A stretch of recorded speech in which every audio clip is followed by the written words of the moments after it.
Thank you so much, Venerable, about the history of the Buddha. We have learned very clear from your explanation the life of the Siddhartha when he was young. And what is the reason why did he renounce the world?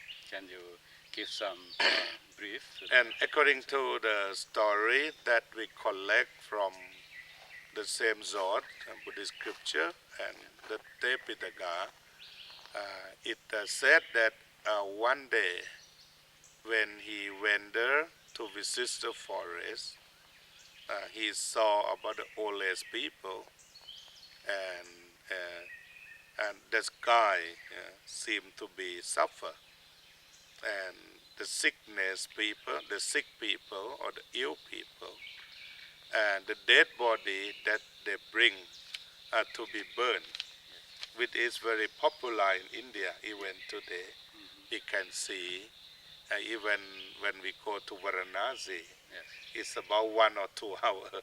You will see about the dead body that the people bring for cremation nearby the river.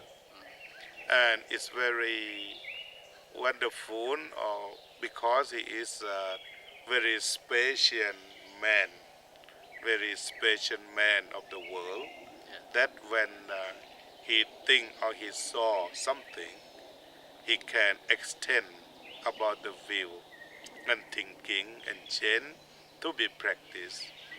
It's like when some scholars see apple falling, and then they can have some theory in the science. It is as same as the Buddha. He has extraordinary view or ordinary eyes that are greater than ordinary human being. That when we see old age, it is as it is, and then sickness or death. But for him, he tried to be liberal from such a kind of thing that existing day by day. Yes, but why he choose the form of ascetic practitioner, wanderer? As wanderer, because not only one form, but at first he start by ascetic form, because he entered to the popular school of Alara and Uttaka ascetic. Yeah. And after he practiced meditation, he can develop about samatha or calmness meditation. Until not so long, he was recognized by the master that from now you can be the next master from me, or sometime you can have more capability than we are or something. So during he was the ascetic, he tried so many schools at those times, right? This is the first time, but he considered this is not what he want. And then he went from place to place to try or to practice spiritual experimentation. Yeah. So what's the reason and what is the cause to brought him to practice by himself and then he get enlightenment?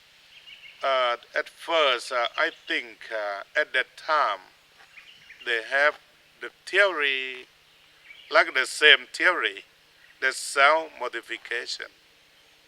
Because all philosophers or all ascetic or all wanderers think in the same way that as long as you are very strong, the body is strong, and spirit also strong, and then defilement is also strong.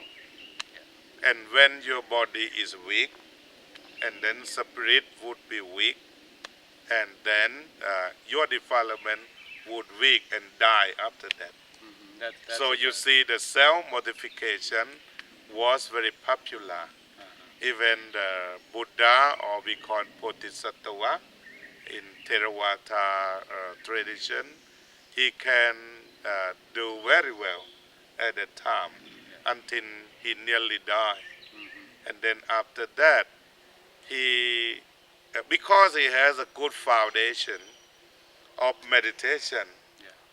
then and then he never study or practice by belief, because at that time they believe, okay, if you practice self modification until you die, you would be born in the Brahmaloka or the Brahma world. That's it. Yeah. But he never believed that. Uh-huh. He never believed. But he used the intellectual at that time to lead practice. He tried to see it's like a fake peace. As a fake peace, and sometimes it's come again. The turmoil come again, the restlessness come again. It's not the real peace. Yeah. Because and then it sometimes like a defilement die and it come again. So he never proclaimed about the victory.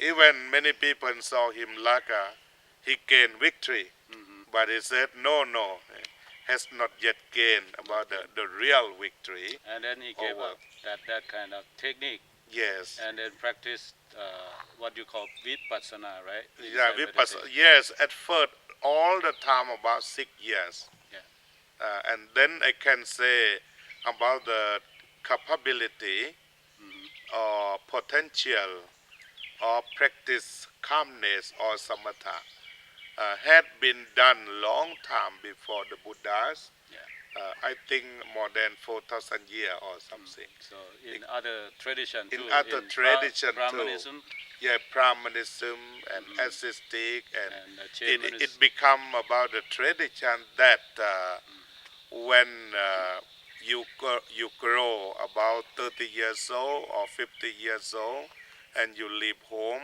to go to forest and practice to prepare yourself to be born in the highest status in the next birth or something. Yeah.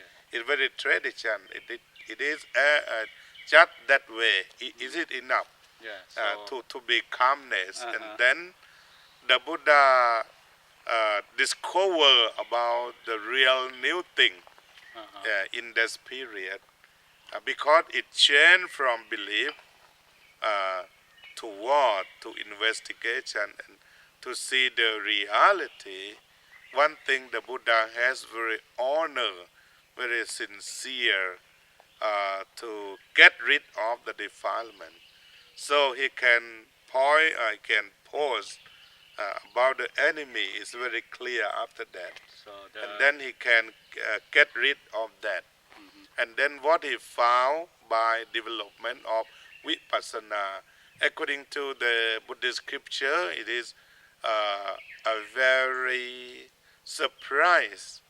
After he went there, he had practice about the calmness meditation until he like a hero in this period or very expert. yes. One of the wanderer or ascetic who experts Okay. in practice that meditation, and then on that day is very wonderful when he came to sit under the Bodhi tree, and then he never process about jhana or higher jhana, like eight jhana or something that all ascetic can do very easily, like a support jhana kila Yeah. or support of meditation. But he never played that sport that Yeah. day. Uh-huh. He tried to remind himself Yeah. to be a kid when he was not more than 10 years, Yes. when he sat under the tree The tree. in the plow festival provided by the father Yeah. to support about the agriculture. So he And was then experienced that before. that's his breathing in and breathing out, Yeah. anapanasati. Yeah. When he says about that, he never go to eight jhana. That he always went to that at support of meditation. Okay, But Venerable. after that, yeah, What is the main mental defilements or the enemy in human life? Please explain a little bit. what is the main thing, the root of the mental defilements Uh, that you call the enemy, that the Buddha he was defeated? Before that, he point himself, Yeah. okay, enemy, now I can fight you. Yes. The desire, Desire. desire, okay, I get you now, something like that. Yeah. After he enlightened. Yeah. Because the people in our society, Yes. they don't know what is what. Uh-huh. So they cannot find the enemy. That's why they run after the enemy. So Yeah. if they find the enemy and then they can kill the enemy. So please point, please show them the path. And this is very difficult if for Siddhartha Yeah. or for our Buddha before he fell down. But when he fell, it is not like a surprising thing for him, but he has a good cause because they practice very hard for a long time. Yes. And then don't forget about the power of peaceful mind that he collect a lot. And then in this way I call parami or perfection. The meaning of parami means when you collect of the peaceful mind from time to time and long time. Even for the Buddha, he collect long time and he has a strong foundation that it is pretty easy to find out the real cause of suffering and to develop about vipassana. And then what he saw, what he found, what he enlightened, even right now it is very subtle, it is very deep, subtle, that sometimes with the ordinary eye cannot see. You cannot see by ordinary eye because it's very fake, very dilute.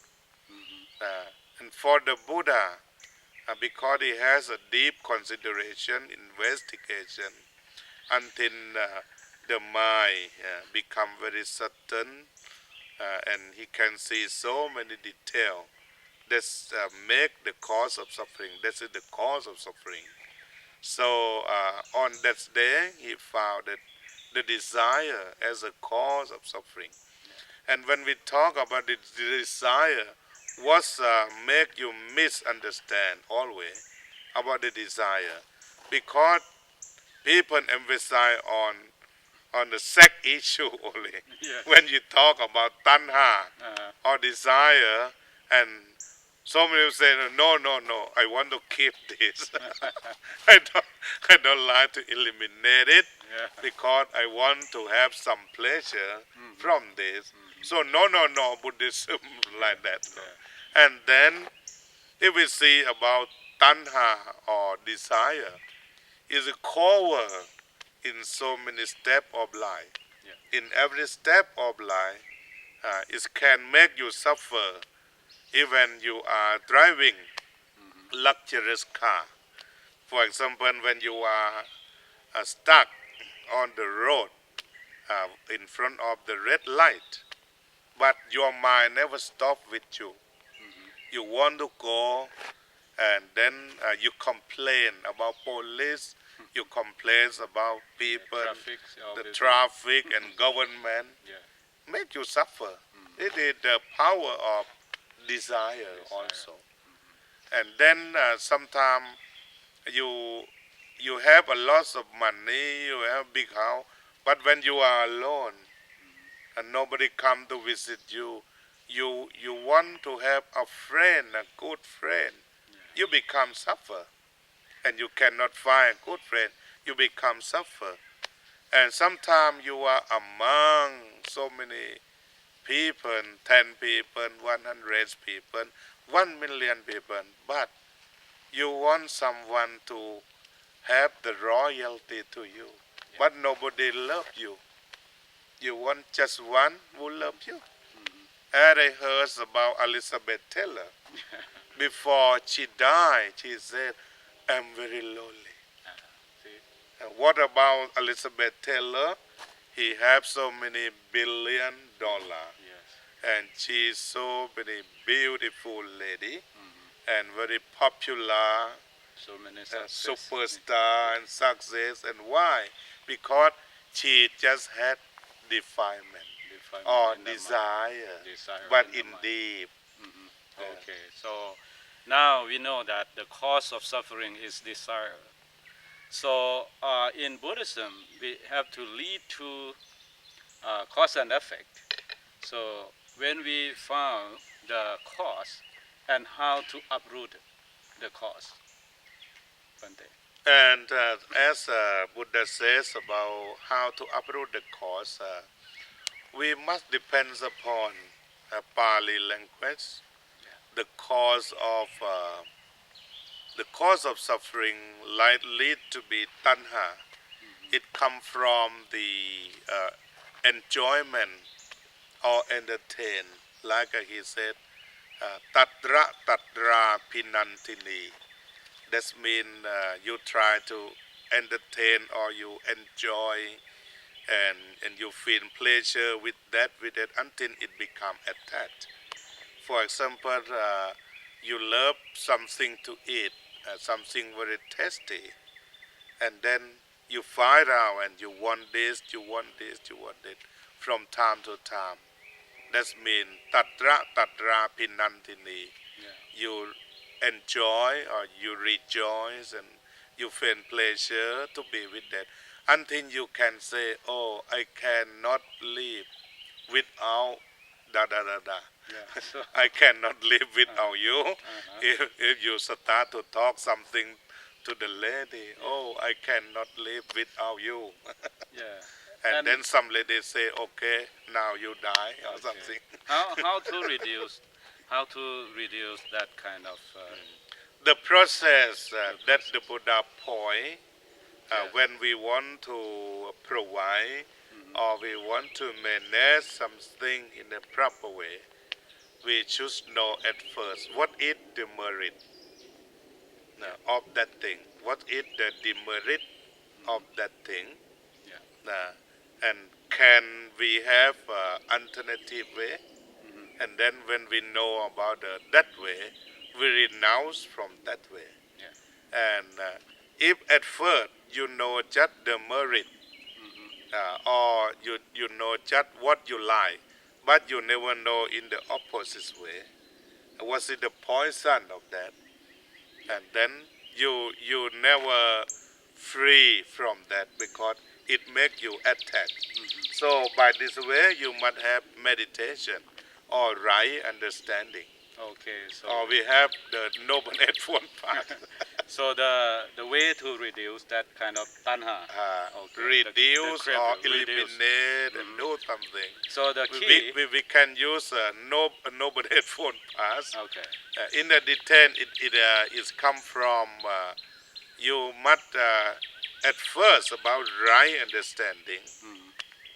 Then you must know things as they really is.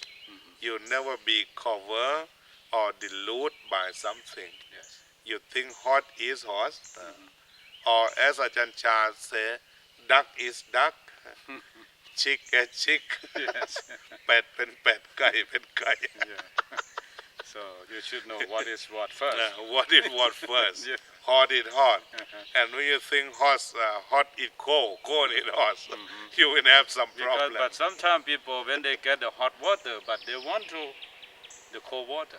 So it is also right, the Right. desire from the mind. Yes. So in conclusion, the way or the key of to reduce the tanha or craving is meditation, right? I think the Noble Eightfold The Path, Eightfold we should Path. have the series Yes. on the series because it's a perfect series. Start from the sila, samadhi, and panya, right? Yeah, right understanding what is what. When you know what is what, you can see this is enemy, this is contributor, and this is a mother, this is father, and then at first you must know in this way defilement is the cause of suffering. No defilement is the cause of no suffering. No suffering. This is right understanding. You must underline. And after that, how to do? Come to right aspiration or Samma Sankappa. When you know defilement is cause of suffering, no defilement is cause of no suffering, then